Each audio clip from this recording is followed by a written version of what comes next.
ఈ రోజే డౌన్లోడ్ చేయండి. మీ ఫేవరెట్ షోస్ చూడండి. నిజంగా నువ్వు ఇలా నాతో ఉంటే నేను చాలా ధైర్యంగా ఉన్నాను తెలుసా. ఎందుకంటే మొన్న మెట్లపైన నువ్వు ఉండడం, నువ్వు జారి పడిపోబోవడం,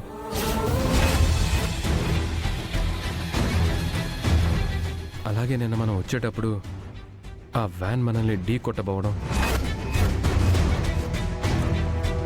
ఇవన్నీ చూస్తూ ఉంటే నాకు ఫనీ వాళ్ళ మీద చాలా అనుమానం పెరుగుతుంది. ఇంకెప్పుడు నిన్ను ఒంటరిగా వదిలిపెట్టి నేను ఎక్కడికి వెళ్ళను. ఇలా నాతో పాటే తీసుకెళ్తాను. నిన్ను కంటికి రెప్పలా కాపాడుకుంటాను. అలాగేనండి. రా ఎక్కు.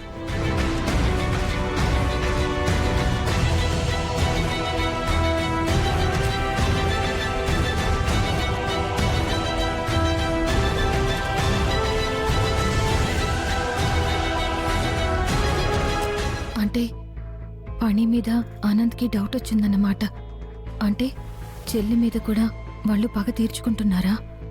చెప్తా వాళ్ళ సంగతి.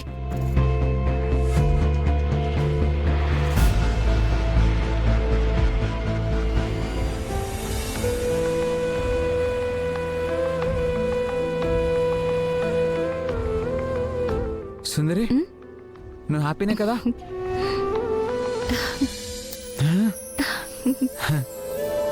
సుందరి నాకు ముద్దు పెట్టింది, నేను ముద్దు పెట్టాలి కదా. సుందరి, నువ్వు నాకు ఒక ముద్దు పెట్టావు కదా, నేను నీకు 2 ముద్దులు పెడతాను. బాలగారు, అదేం కుదరదు. సుందరి, సుందరి, సుందరి, ఆగు సుందరి, సుందరి, సుందరి, నా మాట విను సుందరి, ముద్దు సుందరి.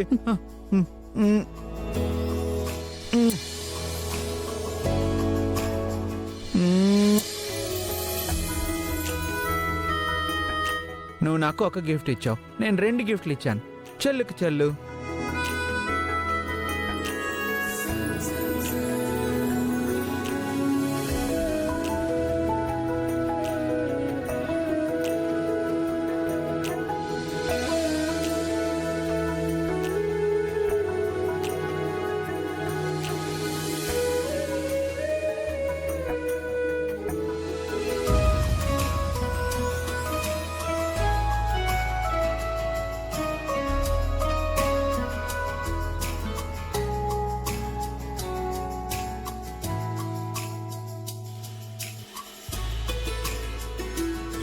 అమ్మా త్రిపుర,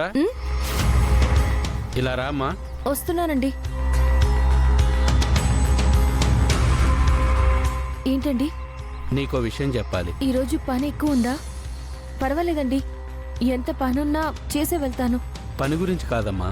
ఓ, నాకు అడ్వాన్స్ ఇచ్చిన ఆ డబ్బుల గురించా? ఈరోజు పని చేస్తే మీరిచ్చిన అడ్వాన్స్ డబ్బులకి సరిపోతుంది.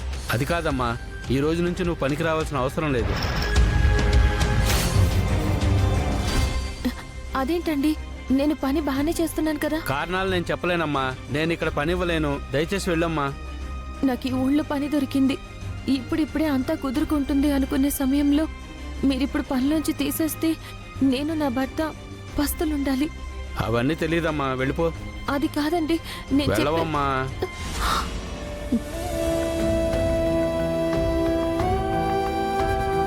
ఏంటి చూస్తున్నారు? పని చేయండి.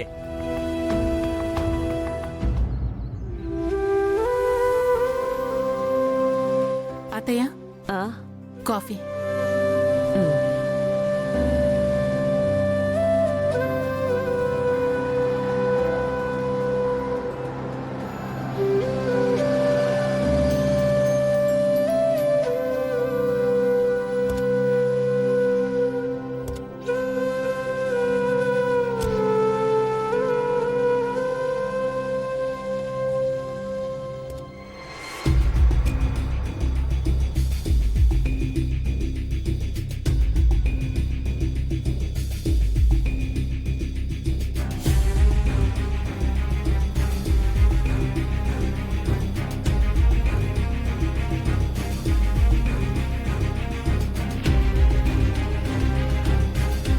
ఎరా ఆనంద్, వెళ్ళిన పని ఏమైంది?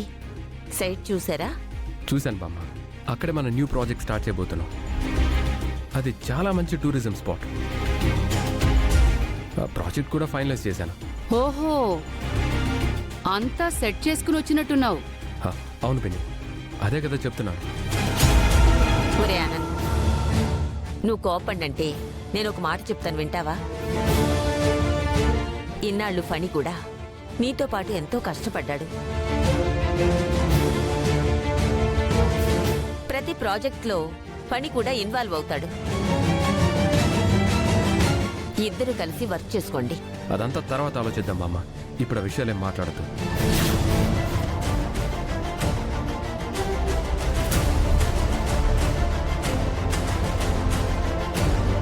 వాడేదో మనసులో పెట్టుకునే ఇలా మాట్లాడుతున్నాడు. అది మాత్రం మాకు అర్థమవుతూనే ఉంది. భూషణం, ఇప్పటికైనా గొడవలు చాలు.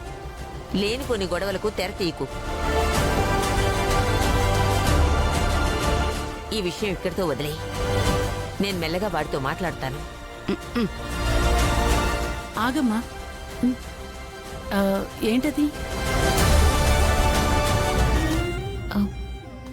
అత్తయ్య,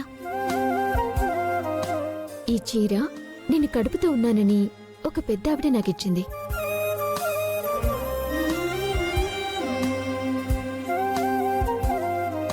అవునా?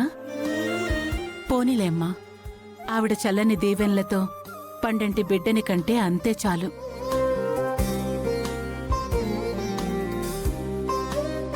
అవునా గాయత్రి? అంతేనా? ఎవ్వరికీ తెలియకుండా మీ అక్క దగ్గరికి వెళ్ళి చీర పెట్టించుకొని వచ్చావా? నువ్వు తెలియక మాట్లాడినా, కావాలని వెటకరంగా మాట్లాడినా, లేకపోతే మా అక్క ఎక్కడుందో విషయం తెలిసి కూడా నేను దాస్తున్నాను అనుకొని నువ్వు భ్రమపడినా సరే, ఈ చీర మాత్రం నాకు మా అక్కివ్వలేదు. ఒకవేళ నిజంగా మా అక్క చేతుల మీదుగా నాకు ఈ చీరిచ్చుంటే అంతకన్నా అదృష్టవంతురాలు ఎవరుంటారు అని సంతోషపడేదాన్ని. అబ్బో, నువ్వు అంత డౌట్ పడాల్సిన అవసరం లేదు. మా అక్క బావగారు ఎక్కడున్నారో నిజంగానే మాకు తెలీదు. తెలిస్తే మీకన్నా ముందు వెళ్ళి వాళ్ళని బతిమిలాడో కాళ్ళు పట్టుకొను నేనే ఇంటికి తీసుకునొస్తాను.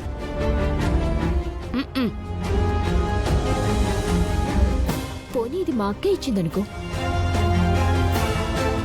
మా అక్క ఆశీర్వాద బలం ఉందనే అనుకో, అప్పుడు నువ్వు చేయగలిగింది కూడా ఏమీ లేదు. నువ్వు నన్ను ఏమీ చేయలేవు కూడా.